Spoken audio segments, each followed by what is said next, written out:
Factory layout మన Mukunda jewellers వారి నూతన బ్రాంచెస్ ప్రారంభం అతి త్వరలో జూబ్లీ హిల్స్ లో ఫిబ్రవరి 20న, మన వైజాగ్ లో ఫిబ్రవరి 28న విచ్చేయండి. 100 కోట్లు, 200 కోట్లు, 500 కోట్లు నెంబర్లు భలే ఉన్నాయి కదా, వినడానికి మస్తు కిక్కిస్తున్నాయి కూడా. కానీ గ్రౌండ్ రియాలిటీ ఏంటి? ప్రేక్షకుడు థియేటర్కి రావాలంటే ఎందుకు భయపడుతున్నాడు? ఈ అంకెల కింద ఇండస్ట్రీ ఎందుకు నలిగిపోతుంది? మరి ఇప్పటికైనా స్టార్ పవర్ కాకుండా స్టోరీ పవర్ని నమ్ముకుంటారా?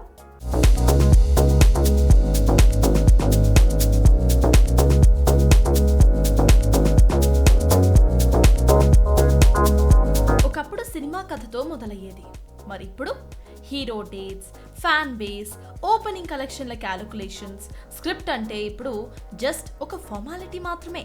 స్క్రిప్ట్ అంటే ఫైల్లో పెట్టే పేపర్. నిజంగా స్క్రిప్ట్కు రెస్పెక్ట్ ఇస్తే ఏమైందో ఒక్కసారి గుర్తు చేసుకోండి. బలగం స్టార్ హీరో లేడు, మాస్ ఫైట్లు లేవు, కానీ జీవితం ఉంది, మనిషి ఉన్నాడు, మన వాసన ఉంది. కట్ చేస్తే థియేటర్స్లో నవ్వులు, కన్నీళ్లు, నిజమైన రియాక్షన్స్, టోటల్గా సాలిడ్ కలెక్షన్స్. బాహుబలి హీరో పేరు కాదు, స్టార్ ఇమేజ్ కాదు, కథే హీరో. అందుకే ప్రాంతం లేదు, భాష లేదు, ప్రపంచమంతా క్యూ కట్టి కాసుల వర్షం కురిపించింది. RRR ఇక్కడ కూడా అదే. ఇద్దరు స్టార్స్ ఉన్నారు, కానీ వాళ్లను నడిపించింది స్క్రిప్ట్. అందుకే ప్రేక్షకుడు థియేటర్లలో కూర్చొని చప్పట్లు కొట్టాడు, 1000 కోట్లు కుమ్మరిచ్చాడు. ఈగా హీరో లేడు, స్టార్ లేడు, కానీ ఐడియా ఉంది, కథ ఉంది, దర్శకుడి విజన్ ఉంది. అందుకే ప్రేక్షకుడు నవ్వాడు, ఆశ్చర్యపోయాడు, చప్పట్లు కొట్టాడు. కార్తికేయ 2 సైలెంట్ రిలీజ్, నో భారీ ప్రమోషన్, కానీ కంటెంట్ మెల్లగా పేలింది. వర్డ్ ఆఫ్ మౌత్ సినిమాను మోసుకు వెళ్ళింది. హనుమాన్ బడ్జెట్ చాలా లిమిటెడ్, హైప్ అంతంతే, కానీ మైథాలజీకి సాలిడ్ ఎమోషన్ మిక్స్ చేయడంతో ఆడియన్స్ థియేటర్కి పరిగెత్తారు. కాంతారా స్టార్ ఇమేజ్ లేదు, భారీ హైపు లేదు, కానీ నిజాయితీ ఉంది. కథ కాన్ఫిడెన్స్ క్రియేట్ చేసింది, సినిమా మట్టితో కనెక్ట్ చేసింది. అందుకే మీడియా కాదు, కాంట్రవర్సీ కాదు, ప్రేక్షకుడే ప్రచారం చేశాడు. సో క్లియర్, స్క్రిప్ట్ ముందు ఉంటేనే సినిమా బ్రతుకుతుంది. మరి స్క్రిప్ట్ పక్కకు పోతే, ఫర్ ఎగ్జాంపుల్ లైగర్ హైప్ ఉంది, మాస్ ఉంది, కానీ కథ ప్రేక్షకుడు ఫస్ట్ డేనే చెప్పేశాడు ఇది సరిపోదని. ఒక రకంగా సినిమా కాదు, ఇండస్ట్రీకి అది వార్నింగ్. రాధేశ్యామ్ 100 కోట్లు, గ్రాండ్ విజువల్స్, స్టార్ హీరో, కానీ కథ అస్సలు కనెక్ట్ కాలేదు. ఫలితం థియేటర్లు ఖాళీ, నష్టాలు భారీ. ఆదిపురుష్ భారీ బడ్జెట్, భారీ స్టార్ కాస్ట్, భారీ అంచనాలు, కానీ స్క్రిప్ట్లో నిర్లక్ష్యం. ఫలితం వివాదాలు, ట్రోల్స్, ఖాళీ సీట్స్.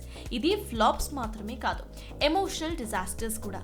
విజువల్స్ గ్రాండ్గా ఉంటాయి, స్టైలిష్ ట్రీట్మెంట్ ఉంటుంది, కానీ కథ ఫుల్ కన్ఫ్యూజన్లో ఉంటుంది. First day hype, second day silence. ఇది చెప్తున్న పాఠం ఒకటే, కథ అర్థం కాకపోతే గ్రాఫిక్స్ కూడా కాపాడలేవు అని. అంటే స్క్రిప్ట్ను తక్కువ చేస్తే లైగర్, బడ్జెట్కు బ్రేక్ వేయకపోతే రాధేశ్యామ్, ఆనెస్టీ ఉంటే బాహుబలి, RRR, కాంతారా, స్క్రిప్ట్కి రెస్పెక్ట్ ఇస్తే ఈగా, హనుమాన్, బడ్జెట్ను కంట్రోల్ చేస్తే బలగం, హైప్కి లొంగితే ఆదిపురుష్, విజువల్స్తో కథ దాచితే సాహో, వర్డ్ ఆఫ్ మౌత్ నమ్మితే కార్తికేయ 2. ఇవి ఒపీనియన్స్ కాదు, బాక్స్ ఆఫీస్ వద్ద సాలిడ్ ప్రూఫ్స్. సో క్లియర్, డబ్బు కాదు, దమ్మున్న కథ కావాలి. ఏది ఏమైనా ఒక సినిమా రాకముందే స్టేట్మెంట్స్, వివాదాలు, ఫ్యాన్ వార్స్, కానీ సినిమా రిలీజ్ అయ్యాక ఆ మాటలన్నీ మాయమైపోతాయి. ఎందుకంటే బాక్స్ ఆఫీస్ కామెంట్స్ అస్సలు వినదు, అది కంటెంట్ ని మాత్రమే కౌంట్ చేస్తుంది. మాటలు ఎక్కువైతే సినిమా చిన్నదవుతుంది. ఇప్పటికే టికెట్ రేట్లు సైతం పెంచేశారు, కంటెంట్ తగ్గించారు, పైగా డ్రామాలు, కాంట్రవర్సీలు. ఇంత చేసిన తర్వాత ప్రేక్షకుడు మౌనంగా ఉన్నాడంటే అతను ఓడిపోయాడు అని కాదు, అతను గమనిస్తున్నాడు అని గుర్తుంచుకోండి. ప్రేక్షకుడు ఒకసారి దూరం అయితే తిరిగి తీసుకురావటం ఏ హీరో వల్ల కాదు, ఏ కాంట్రవర్సీ వల్ల కాదు, నిజాయితీ గల సినిమా వల్ల మాత్రమే అవుతుంది.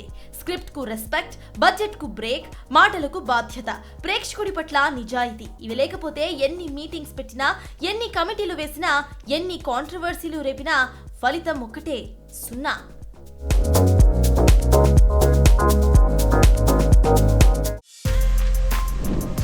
For more videos like this, subscribe Big TV channel.